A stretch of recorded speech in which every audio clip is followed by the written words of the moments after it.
We make peace a symbol of ours. In the name of peace we gather here now. Oh Lord, please. Assalamu alaikum wa rahmatullahi wa barakatuh. Welcome back to The Proof that Islam is the Truth, where in these episodes we've been discussing some of the amazing scientific miracles of the Quran. Information in a book 1,400 years old that every Muslim believes is the uncreated word of Allah, the creator of the heavens and the earth, revealed for the benefit and the guidance of all of humanity. But it's not just a claim that we make, it's something that we can back up with evidence. And we believe that for any rational human being, any thinking person who takes the time and takes the energy and takes the effort to look at these evidences and examine them dispassionately, will come to know that truly Islam is what it claims to be, the religion that has been revealed by God the Creator for the guidance and the benefit of all of mankind. And in our last episode, we were talking about some amazing facts in the Quran concerning the universe, how the Quran had described the universe is expanding, that the universe has a common origin, and that the universe that we know it as today was formed out of a gaseous mass, and how all of this information was only discovered recently. Let's look at some more verses of the Quran concerning cosmology. One of the verses we want to mention is that Allah is the one who created the night and the day, the sun and moon. Each one is traveling in an orbit with its own motion. Now it's interesting that the Arabic word referring to movement with self-propelled motion is the verb sabaha. And yasbabuna is what the actual text mentions. Now, this implies a motion that comes from the body in question itself. So if it takes place in water, it means to swim. If it means on land, it means to walk. So the implication is the movement is coming from the body itself. So if it was talking about something in space, it would mean to rotate. It would itself rotate. Now, this is amazing. The Quran is talking 1,400 years ago about the earth and the moon and the sun rotating. If you are perhaps thinking that the sun is static, it's not. The sun, as does the earth, as does the moon, they all rotate. Of course, the earth, however, rotates around the sun. The sun rotates around its own axis. So it is actually quite correct, is saying. And of course, the earth is in orbit around the sun. And also, by the way, the sun is also in orbit.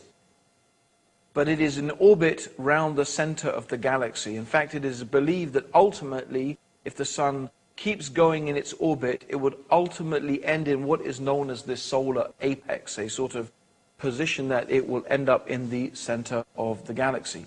So what we find here is that the Quran is talking about things that no one could really know this information 1,400 years ago. It is scientifically accurate. The idea of the alternation of the night and the day and of the spherical nature of the earth is actually implied in the 31st surah and the 29th ayah of the Quran.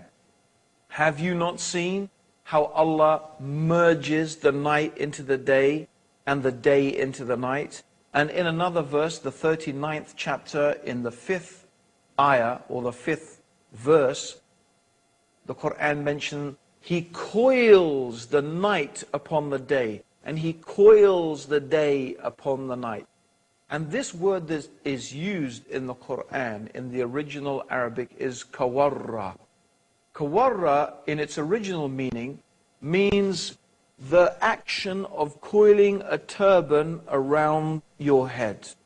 Coiling a turban. So it describes kawarra, how the night and the day coils one round the other.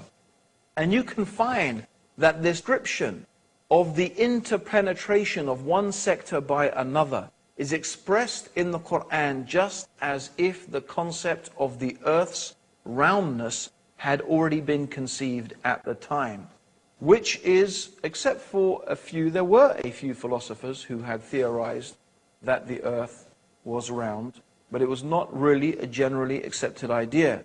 But it is something that is implied in the Quran, and certainly we can gather this today from our present day knowledge. It's a very another interesting aspect that in one place in the Quran, the word that is used to describe the shape of the earth is the same word that is used to describe the egg of the ostrich. Now, looking at this globe, for example, you may imagine that the earth is completely spherical. But in reality, that is not the case.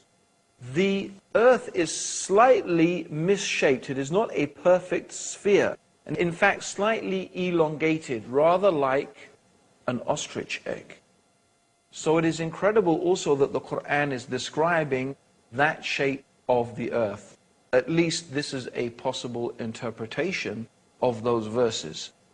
Certainly we can say that none of these things actually contradict present modern scientific knowledge.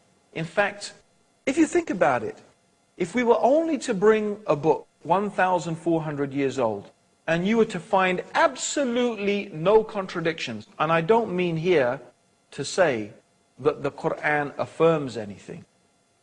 Let's say it doesn't affirm any scientific knowledge. Let's say it didn't even preempt any scientific knowledge.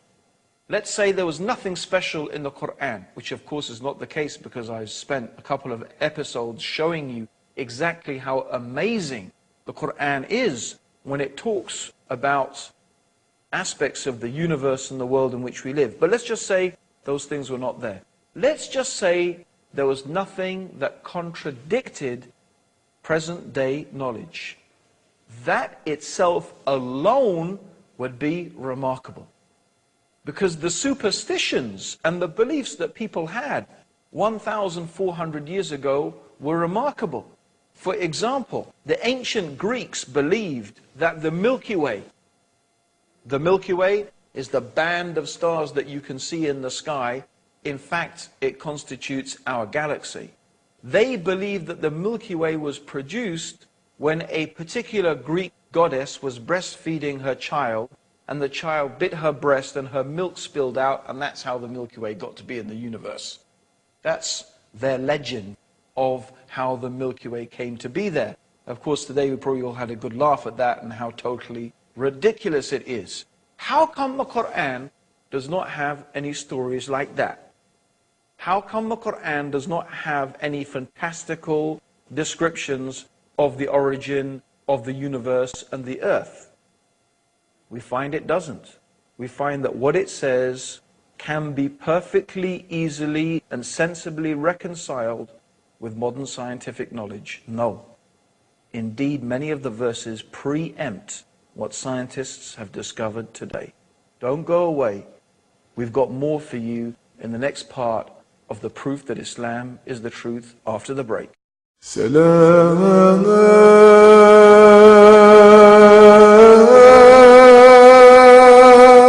Assalamu alaikum, welcome back to the proof that Islam is the truth, where we're talking about some of the amazing scientific facts in the Quran that have been only discovered recently with modern scientific knowledge. Yet these things were mentioned in a book 1,400 years old. Let's look at some more of the amazing statements in the Quran. In the 10th surah, in the 5th ayah, the 5th verse, it says, "It is He," meaning God, Allah, "who made the sun a shining lamp and the moon as a light, and measured out their stages." Now the Quran describes the sun as siraj. Now the word siraj means torch, means it's something that generates its own heat and light. Whereas the moon is described as a nur. Now a nur means a light that is originating from another source. And of course this is the correct understanding the moon reflects the light of the sun. It's common knowledge today, but not necessarily so in the time of the Prophet Muhammad. Let's see what one of the respected cosmologists and scientists in the field of astronomy had to say when he was shown some of the statements in the Quran concerning his field of expertise. Professor Yoshidi Kusan, who's the director of the Tokyo Observatory in Tokyo in Japan, and this is what he said: I say, I am very much impressed by finding true astronomical facts in the Quran. And for us modern astronomers who have been studying a very small piece of the universe, we have concentrated our efforts for understanding that very small part. Because by using telescopes, we can only see a very few parts of the sky without thinking about the whole universe. So by reading the Quran and by answering to questions, I think I can find my future way for investigating the universe. What he's saying is that the one who is writing the Quran, the one who is revealing the Quran, the one who is speaking the words of the Quran, is talking as if he is looking at the whole universe together, as opposed to the scientist who concentrates on observing this bit or that bit of the universe, which is what most astronomers do. Who is it that sees the whole universe altogether? Who is it who sees all things in all places in all times, except Allah, the Mighty, the Wise? So these are some of the amazing scientific facts, and we're going to move on also to another area that particularly interested me, because when I was at school, one of the subjects that I studied was geography, and a sub-subject of that was, of course, geology. And I do remember when I first read the Quran 20 years ago, and it was reading the Quran that motivated me to embrace Islam. One of the things that stuck in my head, and I remember it until today, was coming across the descriptions in the Quran of mountains. So let's go through some of the things the Quran says about mountains. For example, in the 78th surah, in verses 6 to 7, Allah says, have we not made the earth an expanse and the mountains stakes? The word that is used here is otad. Otad, meaning stake, is like the peg of the tent. So the peg of the tent goes into the ground. It holds the rope that holds the tent. So you have a small part of the peg sticking up from the ground, but the majority of the peg is inside the ground. The Quran also says in the 31st surah, or the 31st chapter, in the 10th verse, and Allah has cast into the mountains, standing firm, so that it does not shake with you. Now today, with modern sonar technology, they have been able to bounce sound waves down through the Earth's crust.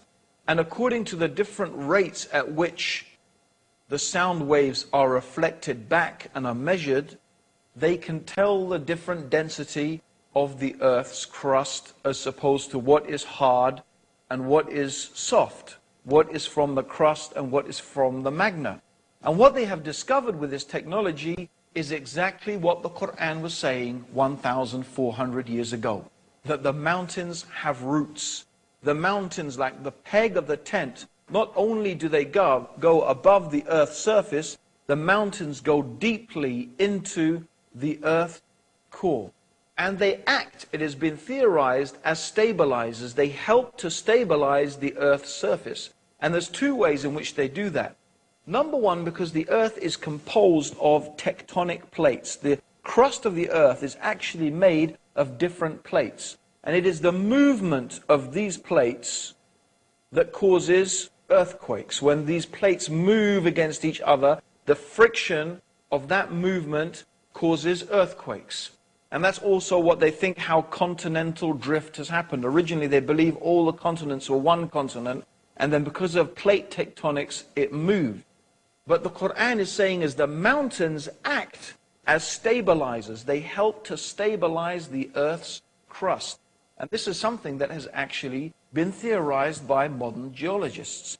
There's another way in which the mountains may act as a stabilizing factor, and that is to do with the rotation.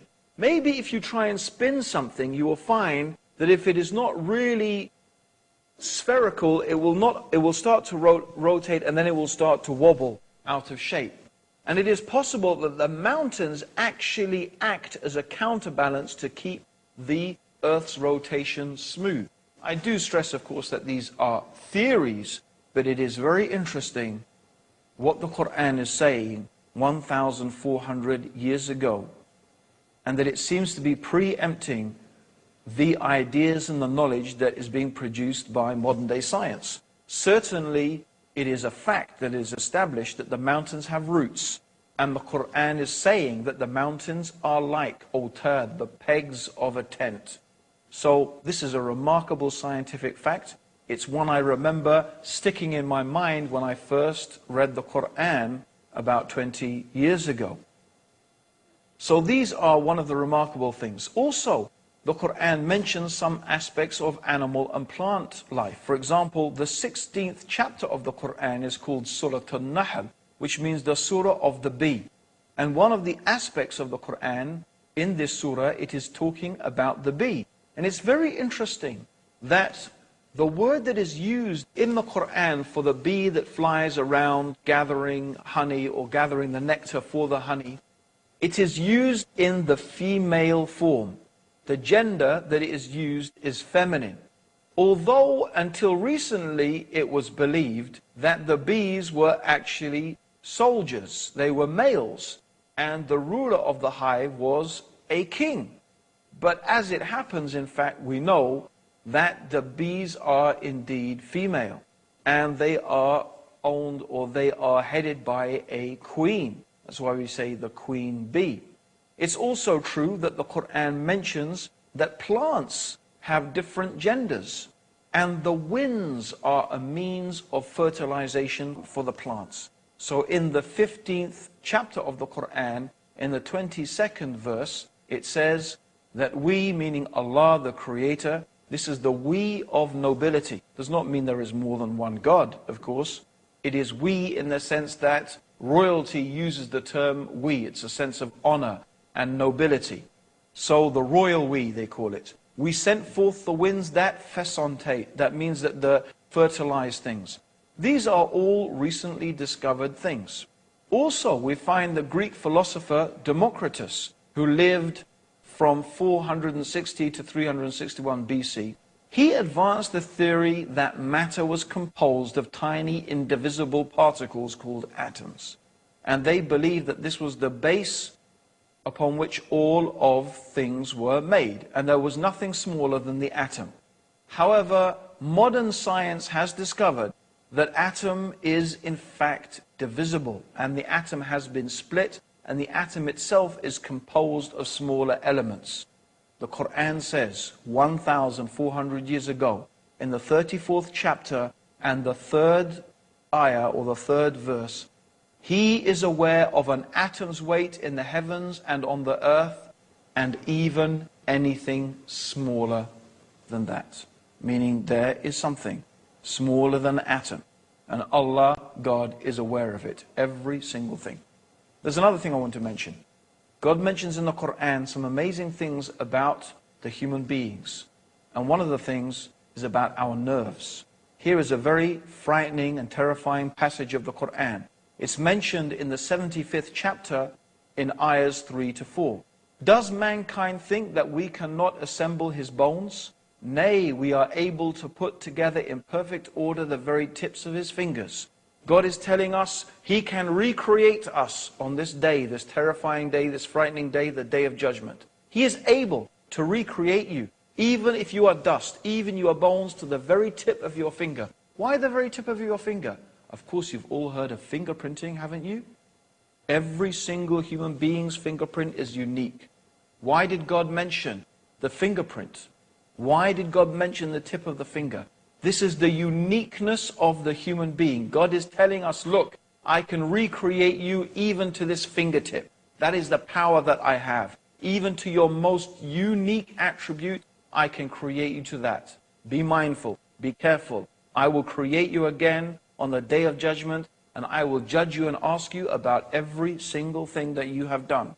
This is not common knowledge. How did anyone 1,400 years ago know about fingerprinting? And Allah warns us in the 4th chapter of the Quran, in the 56th verse, those who reject our signs, we shall soon cast them into the hellfire. And as often as their skins are roasted through, we shall change them for fresh skins, so they may truly taste the penalty. For Allah is exalted in power of the wise. This is a very frightening description of the hellfire. God is going to burn the skin and recreate the skin and burn the skin, so the people in the hellfire will taste the punishment. Why is the Quran saying that? It has only recently been known and discovered that when the skin is burnt, a person does not feel any pain. That's why when a person suffers severe burns, a doctor will prick the skin to see if the person feels pain. If he feels pain, there are still nerve receptors left. If he does not, that means his skin has been so badly burnt, he cannot feel pain. So if God put people in the hellfire, and the hell burnt their skins, after that they will not feel the pain. So Allah is going to recreate the skin again, so they will keep on tasting the punishment. It is a very severe warning from the one who has created you. He knows you better than you know yourself. And He is warning you in His book of His knowledge and His ability, that if you do not believe in Him and follow His guidance, see what is waiting for those people who reject the faith. My dear listeners, we have only one more thing we want to mention. The tree of Zakum, which will be the food of sinners, and it will be like boiling oil that will boil in their bellies, like the boiling of scalding water. Taste this, Allah says in the Quran. Verily you are pretending to be the mighty, the generous. Look at those arrogant people, pretending to be mighty, pretending to be generous, but taste the tree of Zakum that will boil in your belly. And it says they will drink a water that cuts their bowels to pieces. It is very interesting that thermal receptors are not present in the intestines, but it is in the bowels. And the contents and the receptors in the bowels are highly sensitive. It's a very, very sensitive area, and that is where pain is initiated. It's not a common knowledge 1,400 years ago, but it is a fact that is mentioned in the Quran as a stark warning to all those people who reject faith in God. God has combined the scientific facts with the severe warnings of those who disbelieve in Him.